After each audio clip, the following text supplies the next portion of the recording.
तो हेलो दोस्तों, welcome back to my YouTube channel. और आज की इस पर्टिकुलर वीडियो में हम बात करेंगे हार्ट अटैक मतलब कि मायोकार्डियल इस्कीमिया के एक पेशेंट के केस डिस्कशन के बारे में। ठीक है, तो अब इस बीमारी की जो पैथोफिजियोलॉजी है, जो लोगों को जानना चाहिए, समझना चाहिए, वो सारी हमने पिछली वीडियो में कवर कर चुका है, जिसका लिंक आपको डिस्क्रिप्शन बॉक्स में मिलेगा। Kindly go and watch before this. ठीक है, तो हम स्टार्ट करते हैं इस केस को। 60-year-old male patient came to us in the OPD with the main complaint of chest pains since one day. Here आपको ये ध्यान देना है कि जो चेस्ट पेन है वो एक दिन से है, मतलब कि चेस्ट पेन उसे रात में स्टार्ट हुआ था और वो हॉस्पिटल पहुंचा है 14 घंटे के बाद, मॉर्निंग के 10 AM के अराउंड में। उसका अगर आप हिस्ट्री सुने तो उसका कहना था कि ऐसा लग रहा है कि मानो किसी ने मेरे सीने पे 10 किलो का वजन रख दिया हो, और ऐसे इस तरीके से अपना हाथ रख करके पेशेंट कंप्लेंट के साथ में आता है। आगे पूछने पे हमें पता चला कि उसका जो दर्द है वो बाकी बॉडी के अदर पार्ट्स में भी रेडिएट हो रहा है, और वो टिपिकल कौन कौन से पार्ट्स हैं। वो बताया कि जो पेन है वो upper hand, left upper arm के साइड में रेडिएट कर रहा है, बैक के साइड में रेडिएट कर रहा है, और कुछ पार्ट जो था वो गले के साइड में रेडिएट कर रहा था। और हम जानते हैं कि ये सारे जो क्लिनिकल फीचर हैं वो मेनली हमको देखने को मिलते हैं MI के पेशेंट में। हमने सस्पेक्ट किया कि हो सकता है कि ये पेशेंट हार्ट अटैक मतलब कि मायोकार्डियल इन्फेक्शन वाला पेशेंट हो। इसके लिए हमने सबसे पहले क्या किया, सबसे पहले इमीडिएटली रश करके हमने ECG कराया, और इस ECG में हमें देखने को मिला कि V1, V2, V3 और V4 लीड में ये ST एलिवेशन था। वहाँ पे Q वेव भी डीप हो चुका था। इसका मतलब क्या है गाइस, V1 से लेके V4 ये सारे में ST एलिवेशन का दिखाना ये डिस्क्राइब करता है कि ये स्टेमी था। स्टेमी क्या होता है? स्टेमी होता है ST सेगमेंट एलिवेटेड MI। तो हमारा जो पेशेंट था वो डायग्नोसिस यहाँ पे कंफर्म हो चुका है MI का। फिर भी हमें डायग्नोसिस 3 चीज़ें से बनाना होता है। किसी भी MI का पेशेंट अगर है तो हमें डायग्नोसिस 3 तरीके से बनाना है। सबसे पहला ECG देख करके, दूसरा कार्डियक एंजाइम्स देखना होता है, और तीसरा उसे क्लिनिकली कोरिलेट करना पड़ता है पेशेंट के कंप्लेंट्स के साथ में। पेशेंट का कंप्लेंट जो था चेस्ट पेन, यहाँ पे कोरिलेट कर रहा है। ECG हमने देखा, यहाँ पे हमें V1 to V4 में ST सेगमेंट का एलिवेशन मिला, ये भी सही है। हमने इसके बाद क्या किया कि ट्रॉप आई, ट्रॉप टी, ये सब के लिए हमने किट से टेस्ट कराया। एक्चुअली आपको समझना है कि ट्रॉप आई, ट्रॉप टी, CKMB ये क्या होते हैं। ये कार्डियक एंजाइम्स होते हैं। देखो, मायोकार्डियल इन्फेक्शन इस्कीमिया में एक्चुअली हो क्या रहा है कि जो कार्डियक टिश्यू है उसका डैमेज हो रहा है। हार्ट के टिश्यू का जब डैमेज होता है तो हार्ट के टिश्यू के अंदर में जितने भी कंटेंट होंगे वो बाहर निकलेंगे, और बाहर निकल के कहाँ जाएंगे? ब्लड स्ट्रीम में जाएंगे, मतलब कि ब्लड में मिल जाएंगे। तो अगर मैं उस ब्लड के सैंपल को लेता हूँ और मैं देखता हूँ कि क्या उसमें कार्डियक मसल के जो कंटेंट्स होते हैं, मतलब कि कार्डियक एंजाइम्स होते हैं, वो प्रेजेंट हैं कि नहीं, तो उसके लिए ट्रोपोनिन आई, ट्रोपोनिन टी, CKMB, इसके अलावा बहुत सारे जो एंजाइम्स हैं वो सारी चीज़ें हम देखते हैं।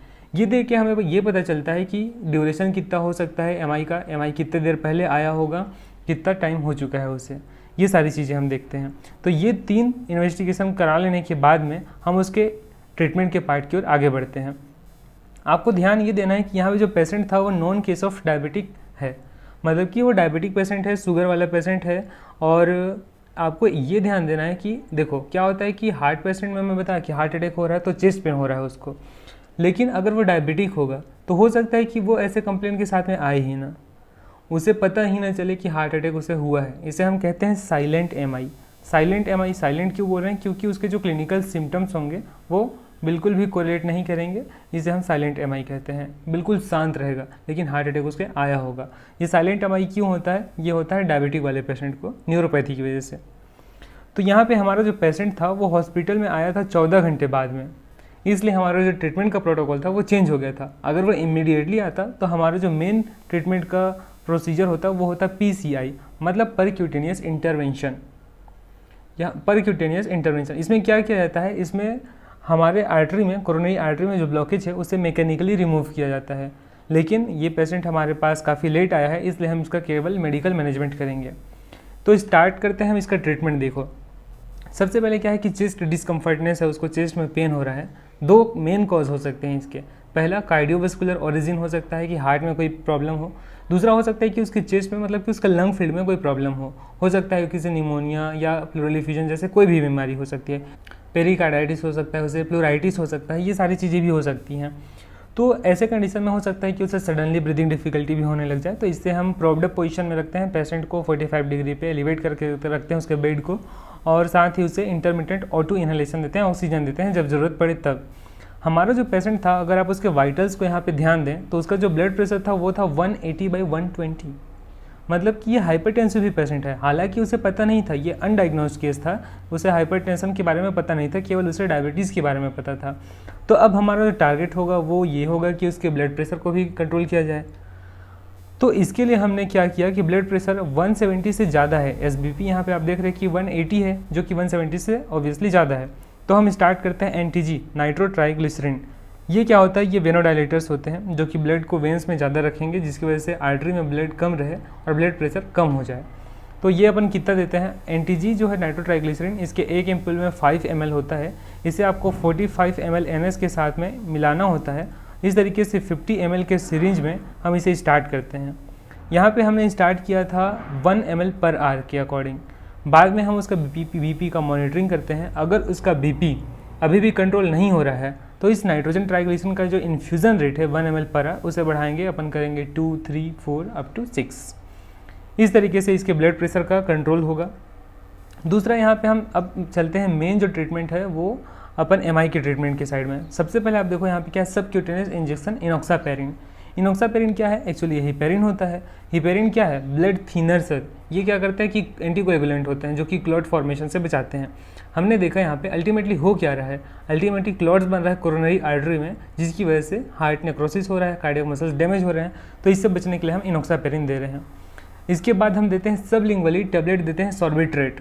सॉर्बिट्रेट क्या होता है, ये होता है आइसोसोर्बाइड डाइनाइट्रेट। ये भी वेनोडाइलेटर होते हैं। ये सबलिंगुअली देते हैं, जैसे टंग के नीचे बस रखे रहना होता है। ये धीरे धीरे सस्टेन रिलीज होते हुए क्या करता है कि जो पेन है उसे कम करता है, क्योंकि ये वेंस को, आर्टरीज को डायलेट करता है, कोरोनरी आर्टरी को डायलेट करता है, जिससे जो ब्लड का परफ्यूजन है वो थोड़ा अच्छे से हो सके और इमीडिएटली ये पेन से रिलीफ करा देता है।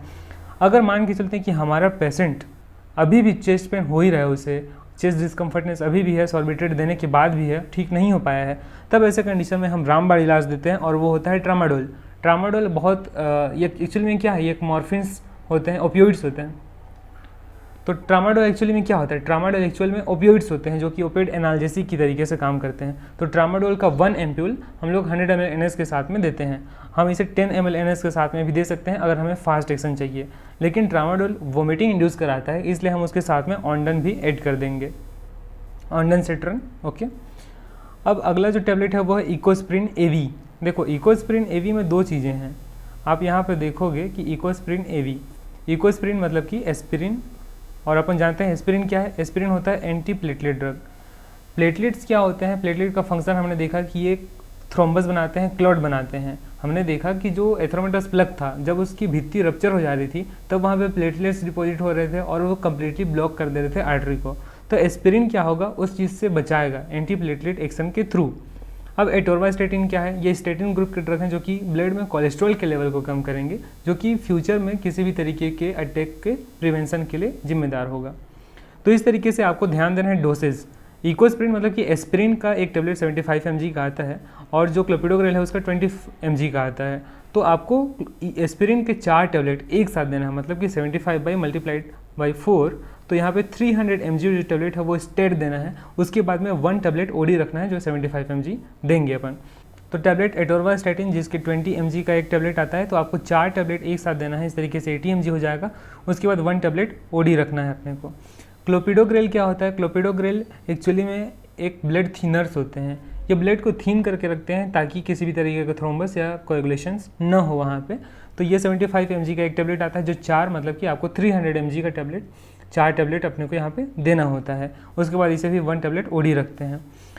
आपने देखा कि हमारा जो पेशेंट था वो हाइपरटेंसिव था, तो हमारे पास एक अच्छा तरीका है कि यहाँ पे हम मेटोप्रोलोल दे दें। मेटोप्रोलोल क्या है, ये कार्डियो सेलेक्टिव बीटा ब्लॉकर होता है। ये क्या करेगा, हार्ट को पंप करने से रोकेगा, मतलब कि ज़्यादा पंप नहीं करने देगा, कंट्रोल रहेगा। देखो क्या है, अगर मान के चलो कि आपका एक पंप है, उसका कोई पार्ट डैमेज हो चुका है और आप उसे और ज़्यादा वर्कलोड दोगे, और ज़्यादा पानी उसमें दोगे, बोलोगे और ज़्यादा तू काम कर, तो डैमेज होगा उसमें, और ज़्यादा उसको प्रॉब्लम होगी। सेम चीज़ हार्ट के केस में है। तो हम क्या करते हैं कि हम कुछ ऐसा ड्रग दें जो कि हार्ट की कॉन्ट्रैक्टिलिटी को कम करे, हार्ट को थोड़ा रेस्ट प्रोवाइड करे। डिमांड भले आपका पूरा होगा, लेकिन यहाँ पे आपका जो हार्ट है उसे थोड़ा रेस्ट मिलेगा। तो ये मेटोप्रोल कार्डियोसेलेटिव बीटा ब्लॉकर 25 mg का एक टेबलेट हम लोग देते हैं। रेमिप्रिल क्या है? रेमिप्रिल एस इनहिबिटर होता है। हम सब जानते हैं कि ये एस इनहिबिटर होता है। इसको अपन इसलिए देते हैं ताकि ये किडनी को डैमेज होने से भी बचाता है, साथ ही फ्यूचर में कोई स्ट्रोक या कोई अटैक ना हो, इसके लिए अपन रेमिप्रिल का टेबलेट देते हैं जो 2.5 mg होता है। तो अगर आप एक डॉक्टर हो तो ये सारा मैनेजमेंट आपके काम की चीज़ है। अगर आप एक पेशेंट हो तो भी आपको ये चीज़ देखना है कि कब कौन सी टेबलेट खानी है, लेकिन एट द एंड आपको एक बात ज़रूर ध्यान रखना है कि MI क्या है, क्लिनिकल केस है। हो सकता है कि किसी पेशेंट की सीवियरिटी अधिक हो, किसी पेशेंट की सीवियरिटी कम हो। तो जो आपका क्लिनिशियन, जो आपका डॉक्टर आपको सजेस्ट करता है कि जिस दवाई को जितने टाइम खाओ, जितना डोज खाओ, आपको केवल उसी को फॉलो करना है। ये केवल एक बेसिक ओवरव्यू है ताकि हमें थोड़ा आइडिया मिल जाए एज अ डॉक्टर कि हमें एक MI के पेशेंट को कैसे ट्रीट करना होता है। आई होप कि आपको इस वीडियो से काफ़ी अच्छी जानकारी मिली हो, आपके लाइफ में कोई वैल्यू ऐड हुआ हो, आप आज कुछ नया चीज़ सीख पाए हो। और आप इस वीडियो को अपने दोस्तों के साथ में शेयर करो और जितने भी आपके रिलेटिव्स हैं उनके साथ में भी शेयर करो। और मेरे चैनल को सब्सक्राइब करना गाइज़। हमने 2000 फैमिली मेम्बर्स कंप्लीट कर चुका है और हमें बहुत आगे तक जाना है अभी।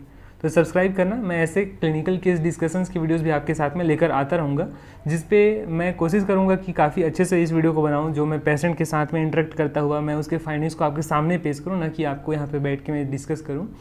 बट फिर भी ये एक MI का पेशेंट था, अब मैं वहाँ पे बैठ के वीडियो नहीं बना सकता था। सो दैट्स वाई आई टुक की picture and I am discussing here with you guys. So thank you so much and see you soon in another video with another topic. Thank you.